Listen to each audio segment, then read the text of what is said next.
Before I introduce him, though, once again, this is all new, this mixing it up, so I need to practice this as well. I believe Toastmaster Ball, are you? Please rise and tell us what the objectives of this speech are. Thank you, American Idol Master. John's objectives this evening is to prepare a humorous speech drawn from his own experience.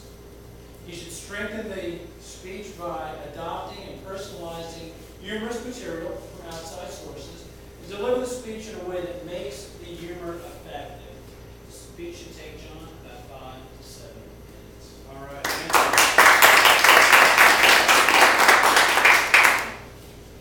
you. Power is the ability to influence others.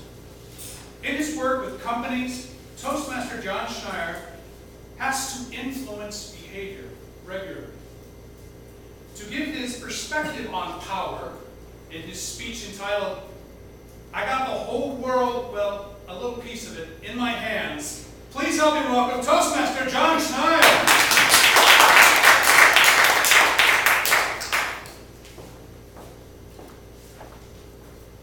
50,000 people are in my hands. That's right, the actions of 50,000 people will be influenced by what I do next. That's a lot of power.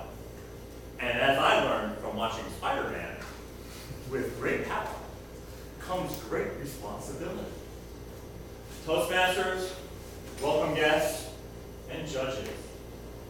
When I think of powerful, influential people, I think of Gandhi, Lincoln, and Soupy Sales. Yes, Soupy Sales. For those of you who don't know him, he had a kids' comedy show in the 1950s and 60s. Now, why would I think of Soupy Sales as a powerful person? Well, if power equates to influencing behavior, Soupy had it. I'll give you an example. It was January 1st, 1965, and Soupy is doing a live broadcast, but he's not happy. The network has made him work on the New Year's holiday.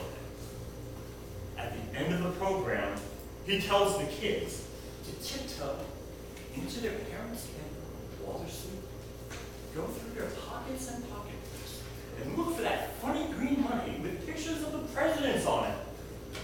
Mail it in to me, and I'll send you a postcard from Puerto Rico. A few days later, Soupy's on the air again apologizing. Seems a lot of envelopes with cash have been coming in to Channel 5.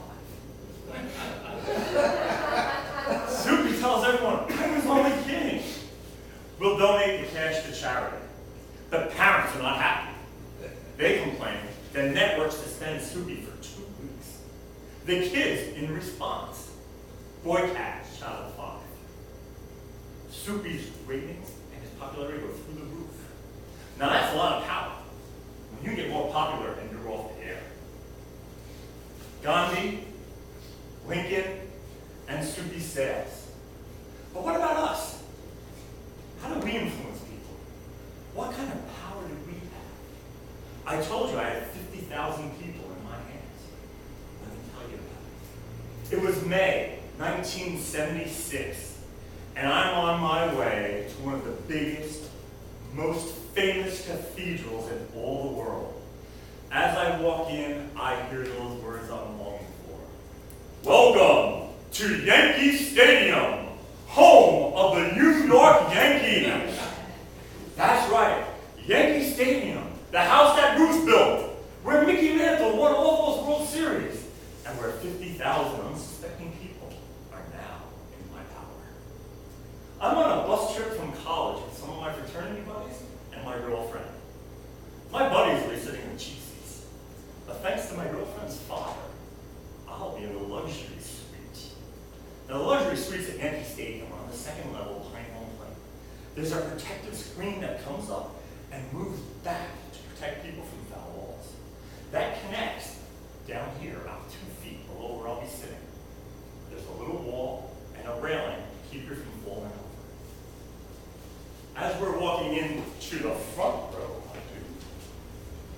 Reggie Jackson, one of the most feared and powerful hitters of his generation is at the plate. Here comes the pitch. Reggie takes a mighty swing, and he fouls the ball straight back. At me! There are times in our lives that when time seems to stand still and then crawl slowly forward. This was one of those times. I saw the ball coming. I knew what to do. I've seen this on TV hundreds of times. Little kids know what to do. I'll reach over the railing. That ball is going to dive.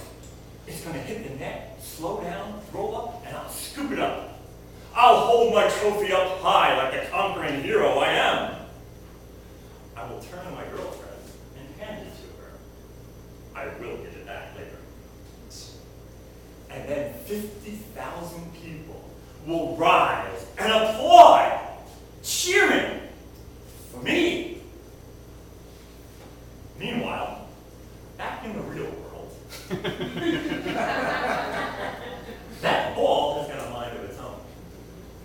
I reach over the railing, hands spread ready. The ball does not dive. The ball does not slow down. The ball goes between my hands and hits the wall and bounces away so fast I can't even react. It clears the screen and lays back on the field. And then in reaction, 50,000 people, my 50,000 people respond as one. Boo!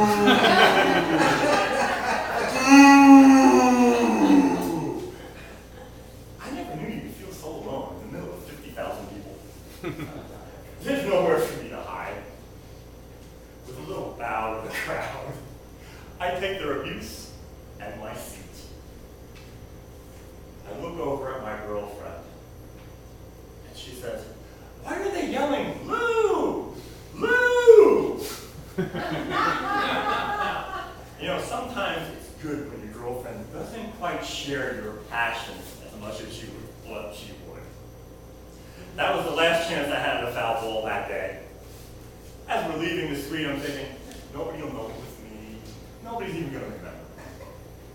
We get back to the bus.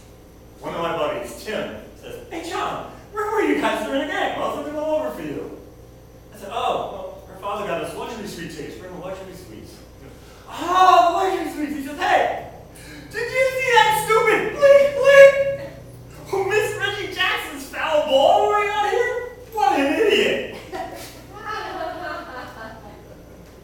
Tim, you're talking to him. That was me. We had a good laugh. Remember, I told you with great power comes great responsibility. When you use your power, make sure it works for you, not against you like it did for me that day. I think my experience at Yankee Stadium could best be summed up by a Yankee immortal, Yogi Berra, when he said, "In theory, there's no difference between theory and practice. In practice, there is."